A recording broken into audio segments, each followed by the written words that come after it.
ગુજરાતની જનતા માટે ગુજરાતની જનતાને જોઈએ એવું બજેટ હોવું જોઈએ. શું છે ગુજરાતની જનતાની માંગણી? ગુજરાતના ખેડૂતોની માંગણી છે કે અમારું દેવું માફ થાય.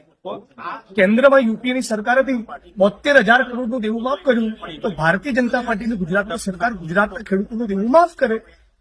ખાલી પડેલા સરકારી પદોમાં ભરતી કરવી, એમાં તો કોઈ મોટું રોકેટ સાયન્સ છે? 2-5 લાખ ખાલી પડેલા સરકારી પદ છે. 28 વર્ષથી તમારી સરકાર છે. એટલીસ્ટ આ બજેટમાં તો પ્રાવધાન કરો કે આટલા રૂપિયા આ સરકારી કર્મચારીઓનો પગાર મને ફાળવીશું. ફિક્સ પગાર આઉટસોર્સિંગ કોન્ટ્રાક્ટ નાબૂદ કરો.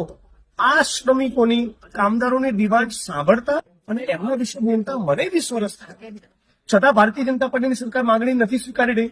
ફિક્સ પગાર આઉટસોર્સિંગ કોન્ટ્રાક્ટ નાબૂદ થવું જોઈએ. બાજુના ભાજપા શાસિત પ્રદેશમાં લાડલી બહેના યોજના છે, તો આપણા ગુજરાતમાં 6,000 આપો. ગુજરાતની બેન દીકરીઓ, માતાઓ, ભૂપેન્દ્રભાઈ અને નરેન્દ્રભાઈ માટે લાડલી બહેનો નથી.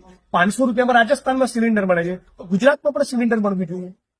આ મારી માંગણી છે. નાના અને મધ્યમ કક્ષાના જે ઉદ્યોગો છે એમના માટે પણ ખૂબ દેવું છે. એમને તમે કેશ ક્રેડિટ આપો, એમનું દેવું માફ કરો. ખાલી કોર્પોરેટ કંપનીઓને એન્ટરટેન કરો અને સ્મોલ અને મીડિયમ સ્કેલ ઇન્ડસ્ટ્રીઝની ઉપેક્ષા કરો, જે બેકબોન છે ઇકોનોમી. આ બધી માંગણી લઈને અમે ઉભા છીએ.